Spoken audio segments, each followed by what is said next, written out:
Ridon at Antonio Tidio humagulgol matapos batukan ni Congressman Paulo Duterte dahil sa ambisyon ng mga ito na inilagay na lang raw sana ang inilang budget sa Dolomite Beach noon sa flood control projects. Tagamay nila isinimpal sa pagmumuka ng dalawang kongresista na kung di dahil kay FPRRD mangangamoy alingasaw at magulo pa rin ang Dolomite Beach ngayon. Pero bago ang lahat, kung hindi pa kayo nakapag-subscribe sa channel na ito, please do subscribe para mas maging updated pa kayo sa mga susunod kong mga videos. Sa flood control projects na lang sana para mapakinabangan pa. Ito ang desperadong pahayag ni Terry Ridon na kung saan ang 389 milyon budget sa Dolomite Beach ay inilaan na lang raw sana sa flood control projects. Ayon sa kanya, na imbis umano makatulong, lalo pa raw pinasama ng Dolomite Beach Project ang sitwasyon sa lungsod na kung saan mas nagpalala pa umano sa bahas sa kamay nilaan. Dagdag pa niya na ang proyektong ito ay aksaya lang sa pondo ng gobyerno, kung kaya't nararapat lang na ilaan na lamang sana ito sa flood control projects. Ayon pa sa ulat, 389 milyon na budget sa Dolomite sana ginamit na lang raw sa flood control ayon kay Representative Terry Ridon. Minungkahi ni Bicol Saro Representative Terry Ridon ang isang investigasyon kaugnay sa kontrobersyal na 389 milyong Manila Bay Dolomite Beach Project. Ayon sa kanya, mas makabubuti sana ang inilaan ang pondong ito sa mga proyektong tutugon sa matagal ng suliranin ng pagbaha sa Maynila. Giit ni Ridon, imbis na makatulong, lalo pa raw pinasama ng Dolomite Beach ang sitwasyon sa lungsod matapos umanong maharang ng proyekto ang ilang drainage na naging dahilan ng mas matinding pagbaha sa ilang lugar sa Maynila. Dagdag din ni Antonio Tidio na isa umanong useless at dagdag gastos ang proyektong ginawa sa Dolomite Beach, kung kaya't dapat umanong tugisin ang may pakana nito.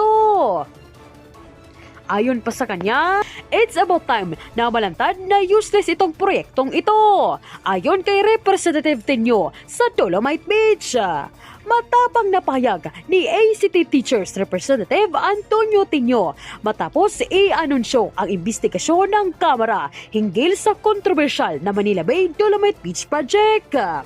Ayon kay Tidio, hindi umano tunay na rehabilitasyon ng Manila Bay ang layunin ng proyekto, kundi tila pag-aaksaya ng pondo ng bayan.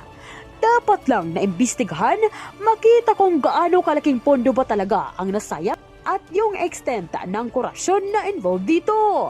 Ani Tidio, mariin niyang iginiit na panahon na para mabunyag ang umano'y katiwalian sa likod ng proyekto na tinawag niyang useless. Dahil dito, tiritsahang kinastigo ni Congressman Paulo Duterte ang walang kapagurang pang-aatake ng mga congressman sa kanyang pamilya. Aniya, pilit na namang binabahid ng mga ito sa kanyang pamilya upang malihis ang atensyon ng sambayanan sa mga katiwaliang nangyari sa nakaraang budget.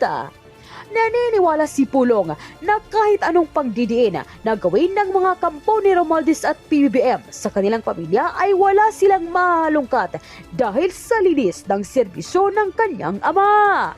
Narito ang kanyang pambuboljak.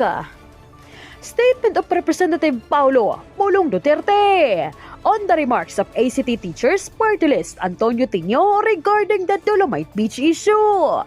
Ang bilis niyong maghanap ng mananagot ngayon. Pero noong tunay na ninakawan ang bayan, tahimik kayong lahat. Noong bilyones ang nawala, nasaan kayong magagaling na umuusig? Nung galit na galit ang taong bayan sa garapalan na nakawan na nabunyag nitong taon lamang, kapansin-pansin na tila ang dali niyong makalimot. Kung tutuusin, mas dapat yung itanong, may nananagot na ba sa bilyones na nawala sa panahon ng amo ninyong bangag at tambaluslos? Wala, di ba? Huwag tayong magpanggap na champion ng transparency kung pamumulitika lang ang habol.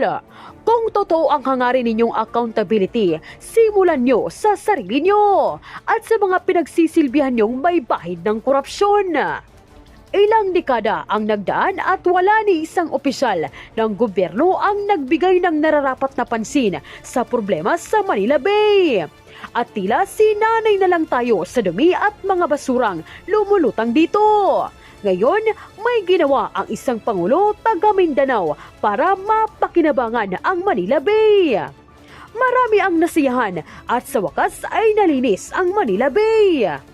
Ngunit pagkatapos ng ilang taon at dahil sa politika, pilit na ginagawa ng isyu ang Manila Bay at pinapahid kay Pangulong Duterte upang siraan ito. Walang problema, mapanagot lahat ang may kasalanan, gaya ng sabi nyo kasama si FPRRD dahil sa proyekto niya to. Bakit tila pipi kayo sa pagpapanagot sa pumirma na ng pinakakurap na budget ng 2023 to 2025? Nakakahiya kayo. Kung sa tingin nyo ay ubob ang mga Pilipino, nagkakamali kayo. Malinaw sa mata ng bawat Pinoy na ang mga imbestigasyong ito ay paraan lang para pagtakpan ang totoong isyu na bumabalot sa bayan ngayon. Samantala, narito ang kabuang ulat. Paulo Duterte sumiklab sa isyu ng Dolomite Beach. Huwag magpanggap na champion ng transparency. Bumuelta si Davao City Representative Paulo Pulong Duterte ang panawagan accountability ni ACT Teachers Representative Antonio Tigno kaugnay sa umano'y korupsyon sa Manila Bay Dolomite Beach Project. Binanatan ni Duterte si Tigno na aniya ay mabilis umanong maghanap ng dapat na nagot ngayon, ngunit tahimik noong panahon tunay na ninakawan ang bayan. Ang bilis yung maghanap ng mananagot ngayon, pero noong tunay na ninakawan ang bayan, tahimik kayong lahat. Ani Duterte, noong bilyones ang nawala, nasaan kayong magagaling na umuusig? Noong galit na galit ang taong bayan sa garapalan, nanakawan na nabunyag nitong taon lamang. Kapansin-pansin na tila ang dali niyong makalimot. Dagdag pa niya, huwag tayong magpanggap ng champion ng transparency kung pamumulitika lang ang habol. Kung totoo ang hangarin niyong accountability, simulan niyo sa sarili niyo at sa mga pinagsisilbihan niyong may bahid ng korupsyon. Patuloy pa niya. Giit pa ni Duterte, matagal nang napabayaan ang Manila Bay sa mga basura at nabigyan lamang ng pansin sa ilalim ng administrasyon ni Duterte.